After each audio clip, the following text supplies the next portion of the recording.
Hey y'all, what's up? Welcome back to my channel. Today I'm going to be talking about two of the Revlon blow dryers, the paddle brush style and the round brush style. So if you're interested in seeing how they do on my short hair, then stay tuned.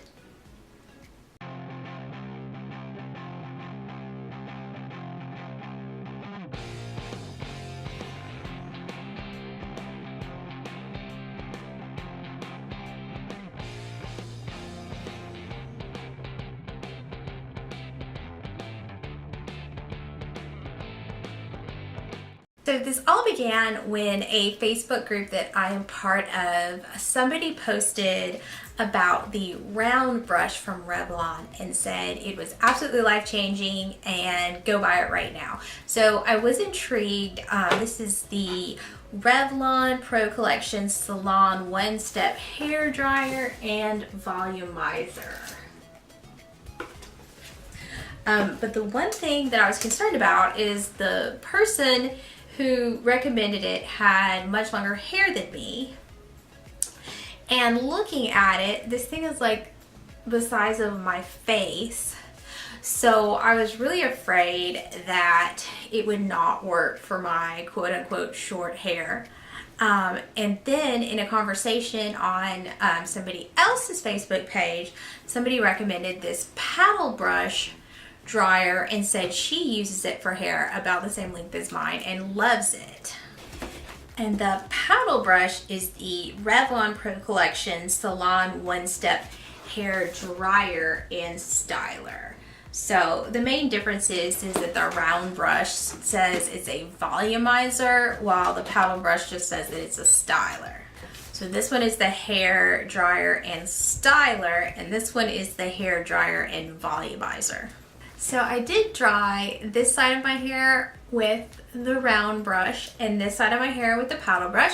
So I'm going to go ahead and go over to that footage so that y'all can see a little bit about how to use these, and then I'll come back and talk about what I like and don't like about both of them.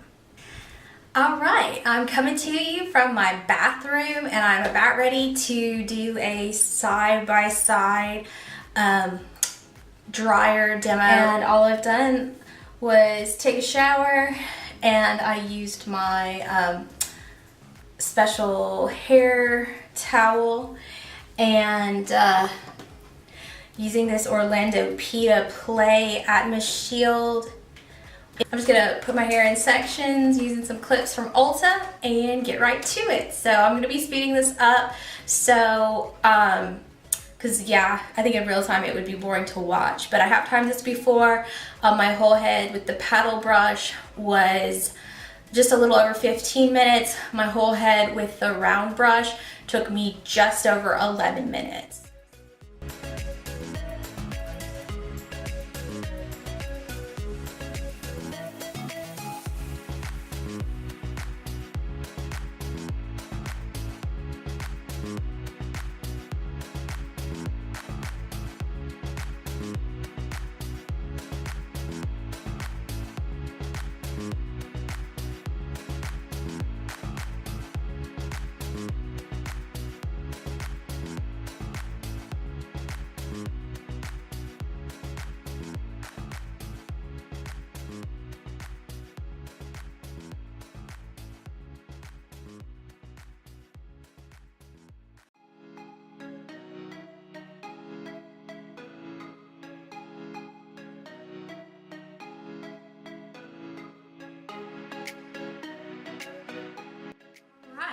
So first of all, the paddle brush was the first one that I bought. Get this cord up out of the way so I don't keep slinging it around.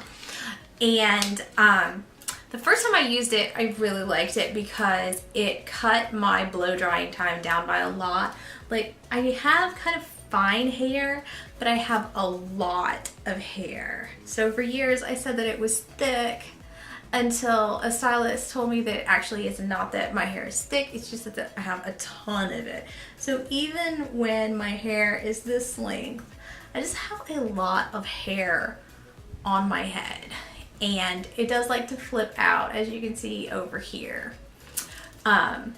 And sometimes there's really no rhyme or reason to why it flips out, and it drives me crazy. Anyway, so the first thing I learned with the paddle brush is that if you just use it like a brush like this, which is how I use the paddle brush, it made all of my hair flip out. Even trying to go straight out, going in a downward motion like this, no matter what I did, the first time I used it, it made my hair flip up. So I realized that you have to go underneath and kind of turn it and pull it out, which is what you'll see me doing in that video. However, there is a big flaw with this, and I didn't realize why my roots were really not wanting to get dry until I watched another video on YouTube. Of course, I had to look at some YouTube videos, and I don't know who it was. I will figure it out and link it or pop it up here. All of the heat with the paddle brush comes out of the top. So if you were able to use it like a brush, you could kind of go like this, and the hair would get dry because it's all coming out of the top. But because, I mean, I don't know anybody that wants their hair to flip out. So because you have to go like this, and there's not really any hot air coming out of this, all the hot air is going back and really not even. And you'll see at one point I held it like this to kind of show it blowing my hair. But the other thing that's really annoying about it is that, you know, to do it like this, you kind of want to choke up on it, then hold it up near the top of the paddle. But as you use it more and more, this part gets a lot more hot. Now this one I have to use on the high setting. Each one of them has this little thing at the bottom that you use to turn it on. And it has a high, low, cool, and off, just like any hair dryer.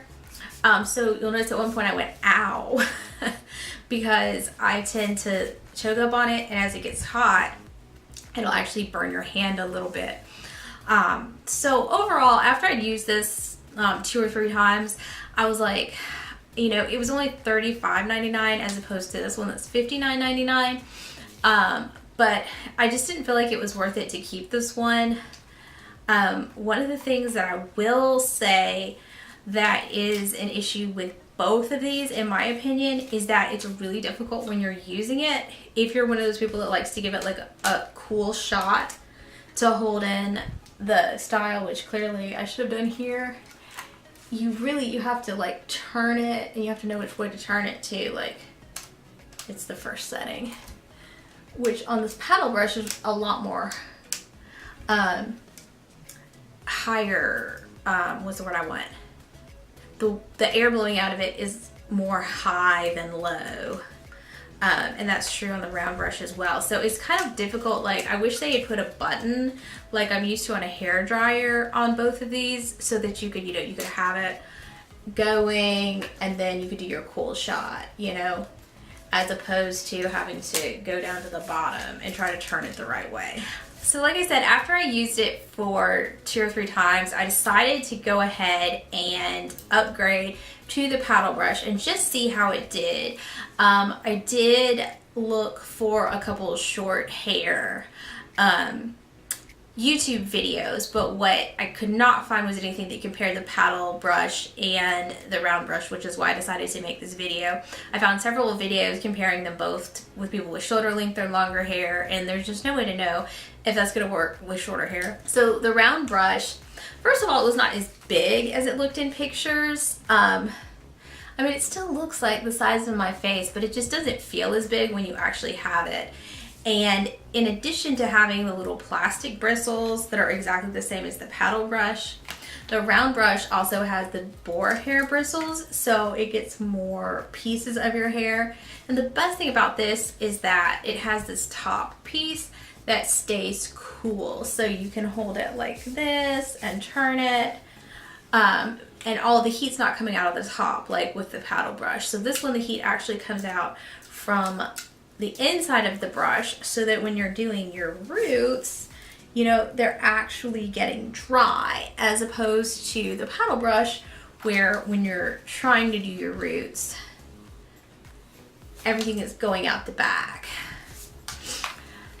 I was really surprised at how much I liked the round brush actually. So I'm glad that I didn't end up wasting my Ulta 20% off, because it was getting the 20% off prestige that made me go, you know what, let me go ahead and try it, because 20% off of $59.99 is a pretty good amount. The other thing, obviously, like I said, the flaw on this one again is that you have to turn it if you want that cool air blast, and I wish it had, again, a little button like where your hand would be. But this is nice because you can hold it up here and it's not getting hot and burning your hand. And also, I have never not used a hairdryer on high. Even the paddle brush I had to use on high, but this thing I use on low, and my hair was still completely dry within 11.5 minutes. I used the timer on my phone because I wanted to know exactly. So this guy was almost 15 minutes to get it 100% dry. This was about 11.5 minutes. A traditional hair dryer with a round brush is usually going to take me a minimum of 20 minutes. So obviously saving that much time is like a lifesaver for me. This is not a hair channel, as you know, and you can tell by this, you know, flipping out thing I have going on here that I'm not great with hair, and I would much rather spend my time doing my makeup and not blow drying my hair. Like, I hate blow drying my hair. If there's any way to get around doing it, I would, but my hair just has to be blow dried. It just doesn't look good. If it air dries, it takes too long to air dry. It's ridiculous. So the fact that this saves me like almost 10 minutes is worth the $60 for me. Really the only other complaint I had with this one, other than not being able to easily access the cool feature, is just that it's a little heavy. The paddle brush claims that you'll have less frizz, and I couldn't really tell a difference, but I'm in Mississippi and it's super humid, so it's really probably not the best indicator for people who don't live in places with so much humidity. Both of them claim to have tangle-free bristles, and I did find that that was the case even with the boarhead bristles. There have been times in the past when my hair was longer that I didn't get a round brush caught in my hair, but I was afraid it was going to get caught because it was stuck. So it definitely didn't feel like that. So overall, I think that the round brush is a great buy. And even though it is $60, I know that I will definitely get my money's worth out of it. I usually blow dry my hair 2 to 3 times a week, depending on how much I wash it. And typically I will only not blow dry on the weekends. I try not to heat style on the weekends. So if it's during the week when I'm working, I'm going to be blow drying my hair if I wash it. So I know that I will definitely get my money's worth out of it. All right. Well, if you have any experience with either one of these brush hair dryers, then definitely leave me a comment down below and let me know what you like and don't like about them, and whether or not you've tried the paddle and the round brush together, and which one you preferred over the two. Thanks everybody for watching. I will see you next time.